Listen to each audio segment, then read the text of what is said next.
राम राम राम राम राम राम राम राम राम नारायण नारायण। संबंध। पूर्व श्लोक में भगवान ने कहा कि दुष्कृति पुरुष मेरे शरण नहीं होते, तो फिर शरण कौन होते हैं? इसको आगे के 16वें श्लोक में बताते हैं। चतुर्विधा भजन्ते मां जनाः सुकृतिनोऽर्जुन आर्तो जिज्ञासुरर्थार्थी ज्ञानी च भरतर्षभ। हे भरतवंशियों में श्रेष्ठ अर्जुन, पवित्र कर्म करने वाले अर्थार्थी, आर्थ, जिज्ञासु और ज्ञानी अर्थात प्रेमी, ये 4 प्रकार के मनुष्य मेरा भजन करते हैं अर्थात मेरे शरण होते हैं। व्याख्या। चतुर्विधा भजन्ते माम जनाः सुकृतिनोर्जुन। सुकृति पवित्रात्मा मनुष्य अर्थात भगवत संबंधी काम करने वाले मनुष्य 4 प्रकार के होते हैं। ये चारों मनुष्य मेरा भजन करते हैं अर्थात स्वयं मेरे शरण होते हैं। पूर्व श्लोक में दुष्कृतिनः पद से भगवान में न लगने वाले मनुष्यों की बात आई थी। अब यहाँ सुकृतिनः पद से भगवान में लगने वाले मनुष्यों की बात कहते हैं। ये सुकृति मनुष्य शास्त्रीय सकाम पुण्य कर्म करने वाले नहीं हैं, प्रत्युत भगवान से अपना संबंध जोड़कर भगवत संबंधी कर्म करने वाले हैं। सुकृति मनुष्य 2 प्रकार के होते हैं। एक तो यज्ञ, दान, तप आदि और वर्णाश्रम के शास्त्रीय कर्म भगवान के लिए करते हैं अथवा उनको भगवान के अर्पण करते हैं, और दूसरे भगवान नाम का जप तथा कीर्तन करना, भगवान की लीला सुनना तथा कहना आदि केवल भगवत संबंधी कर्म करते हैं। जिनकी भगवान में रुचि हो गई है वे ही भाग्यशाली हैं, वे ही श्रेष्ठ हैं और वे ही मनुष्य कहलाने योग्य हैं। वह रुचि चाहे किसी पूर्व पुण्य से हो गई हो, चाहे आफत के समय दूसरों का सहारा छूट जाने से हो गई हो, चाहे किसी विश्वसनीय मनुष्य के द्वारा समय पर धोखा देने से हो गई हो, चाहे सत्संग, स्वाध्याय अथवा विचार आदि से हो गई हो, किसी भी कारण से भगवान में रुचि होने से वे सभी सुकृति मनुष्य हैं। जब भगवान की तरफ रुचि हो जाए वही पवित्र दिन है, वही निर्मल समय है और वही संपत्ति है। जब भगवान की तरफ रुचि नहीं होती वही काला दिन है, वही विपत्ति है। कह हनुमंत विपते प्रभु सोई जब तब सुमिरन भजन न होई। भगवान ने कृपा करके भगवत प्राप्ति रूप जिस उद्देश्य को लेकर जिन्हें मानव शरीर दिया है वे जनः यानी जन कहलाते हैं। भगवान का संकल्प मनुष्य मात्र के उद्धार के लिए बना है, अतः मनुष्य मात्र भगवान की प्राप्ति का अधिकारी है। तात्पर्य है कि उस संकल्प में भगवान ने मनुष्य को अपने उद्धार की स्वतंत्रता दी है, जो कि अन्य प्राणियों को नहीं मिलती, क्योंकि वे भोग योनियां हैं और यह मानव शरीर कर्म योनि है। वास्तव में केवल भगवत प्राप्ति के लिए ही होने के कारण मानव शरीर को साधन योनि ही मानना चाहिए। इसलिए इस स्वतंत्रता का सदुपयोग करके मनुष्य शास्त्र निषिद्ध कर्मों को छोड़कर अगर भगवत प्राप्ति के लिए ही लग जाए तो उसको भगवत कृपा से अनायास ही भगवत प्राप्ति हो सकती है।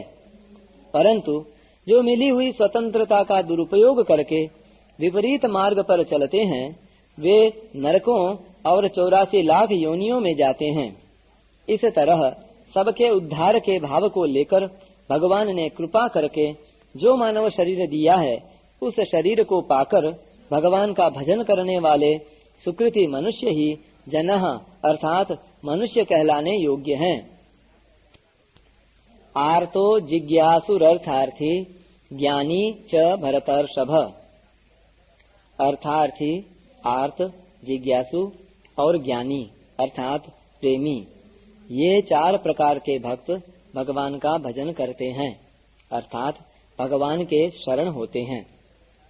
पहला, अर्थार्थी भक्त, जिनको अपनी न्याय युक्त सुख सुविधा की इच्छा हो जाती है अर्थात धन संपत्ति वैभव आदि की इच्छा हो जाती है, परंतु उसको वे केवल भगवान से ही चाहते हैं, दूसरों से नहीं, ऐसे भक्त अर्थार्थी भक्त कहलाते हैं। 4 प्रकार के भक्तों में अर्थार्थी आरंभिक भक्त होता है।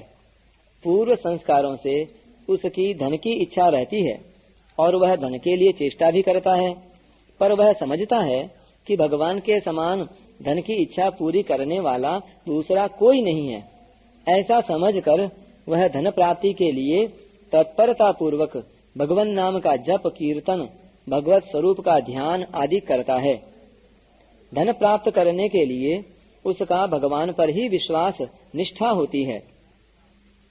जिसको धन की इच्छा तो है, पर उसकी प्राप्ति के लिए वह सांसारिक उपायों का सहारा लेता है और कभी धन के लिए भगवान को भी याद कर लेता है, वह केवल अर्थार्थी अर्थात अर्थ का भक्त है, भगवान का भक्त नहीं है। कारण कि उसमें धन की इच्छा ही मुख्य है, परंतु जिसमें भगवान के संबंध की मुख्यता है वह क्रमशः भगवान की तरफ ही बढ़ता चला जाता है। भगवान में लगे रहने से उसकी धन की इच्छा बहुत कम हो जाती है और समय पाकर मिट भी जाती है। यही भगवान का अर्थार्थी भक्त है। इसमें मुख्यतया ध्रुव जी का नाम लिया जाता है। एक दिन बालक ध्रुव के मन में राजा की गोद में बैठने की इच्छा हुई, पर छोटी माँ ने बैठने नहीं दिया। उसने ध्रुव से कहा कि तूने भजन नहीं किया है, तू अभागा है और अभागिन के यहाँ ही तूने जन्म लिया है, अतः तू राजा की गोद में बैठने का अधिकारी नहीं है। ध्रुव ने छोटी माँ की कही हुई सब बात अपनी माँ से कह दी। माँ ने कहा कि बेटा, तेरी छोटी माँ ने ठीक ही कहा है, क्योंकि भजन न तूने किया और न मैंने ही किया। इस पर ध्रुव ने माँ से कहा कि माँ, अब तो मैं भजन करूंगा। ऐसा कहकर वे भगवत भजन करने के लिए घर से निकल पड़े और माँ ने भी बड़ी हिम्मत करके ध्रुव को जंगल में जाने के लिए आज्ञा दे दी। रास्ते में जाते हुए नारद जी महाराज मिल गए। नारद जी ने ध्रुव से कहा कि अरे भोले बालक, तू अकेला कहाँ जा रहा है? यूं भगवान जल्दी थोड़े ही मिलते हैं, तू जंगल में कहाँ रहेगा? वहाँ बड़े बड़े जंगली जानवर हैं, वे तेरे को खा जाएंगे। वहाँ तेरी माँ थोड़े ही बैठी है, तू मेरे साथ चल। राजा मेरी बात मानते हैं, मैं तेरा और तेरी माँ का प्रबंध करवा दूंगा। नारद जी की बातों को सुनकर ध्रुव की भगवत भजन में और दृढ़ता हो गई कि देखो, भगवान की तरफ चलने से नारद जी भी इतनी बात कहते हैं, अब ये मेरे को घर चलने के लिए कहते हैं, पर पहले ये कहाँ गए थे? ध्रुव ने नारद जी से कहा कि महाराज, मैं तो अब भगवान का भजन ही करूंगा। ध्रुव जी का ऐसा दृढ़ निश्चय देखकर नारद जी ने उनको ओम नमो भगवते वासुदेवाय यह 12 मंत्र दिया और चतुर्भुज भगवान विष्णु का ध्यान बताकर मधुवन में जाकर भजन करने की आज्ञा दी। ध्रुव जी ने मधुवन में जाकर ऐसी निष्ठा से भजन किया कि उनकी निष्ठा को देखकर 6 महीने की अवधि के भीतर ही भीतर भगवान ध्रुव के सामने प्रकट हो गए। भगवान ने ध्रुव जी को राजगद्दी का वरदान दिया, पर इस वरदान से ध्रुव जी विशेष राजी नहीं हुए। भजन से अंतःकरण शुद्ध होने के कारण उनको धन राज्य के लिए भगवान की तरफ चलने में बड़ी लज्जा हुई कि मैंने बड़ी गलती की। तात्पर्य यह हुआ कि ध्रुव जी को तो पहले राजा की गोद में बैठने की इच्छा हुई, पर उन्होंने उस इच्छा की पूर्ति का मुख्य उपाय भगवान का भजन ही माना। भजन करने से उनको राज्य मिल गया और इच्छा मिट गई। इस तरह अर्थार्थी भक्त केवल भगवान की तरफ ही लगता है। आजकल जो धन प्राप्ति के लिए झूठ, कपट, बेईमानी आदि करते हैं, वे भी धन के लिए समय समय पर भगवान को पुकारते हैं। वे अर्थार्थी तो हैं, पर भगवान के भक्त नहीं हैं। वे तो झूठ, कपट, बेईमानी आदि के भक्त हैं, क्योंकि उनका पाप के बिना, झूठ कपट के बिना काम नहीं चलता। इस तरह झूठ, कपट आदि पर जितना विश्वास है, उतना विश्वास भगवान पर नहीं है। जो केवल भगवान के ही परायण हैं और जो भगवान के साथ अपनापन करके भगवान का ही भजन करते हैं, परंतु कभी कभी पूर्व संस्कारों से अथवा किसी कारण से जिनमें अपने शरीर आदि के लिए अनुकूल परिस्थिति की इच्छा हो जाती है, वे भी अर्थार्थी भक्त कहलाते हैं। उनकी अनुकूलता की इच्छा ही अर्थार्थीपन है। दूसरा, आर्त भक्त। प्राण संकट आने पर, आफत आने पर, मन के प्रतिकूल घटना घटने पर जो दुखी होकर अपना दुख दूर करने के लिए भगवान को पुकारते हैं और दुख को दूर करना केवल भगवान से ही चाहते हैं, दूसरे किसी उपाय को काम में नहीं लेते, वे आर्त भक्त कहलाते हैं। आर्त भक्तों में उत्तरा का दृष्टांत लेना ठीक बैठता है।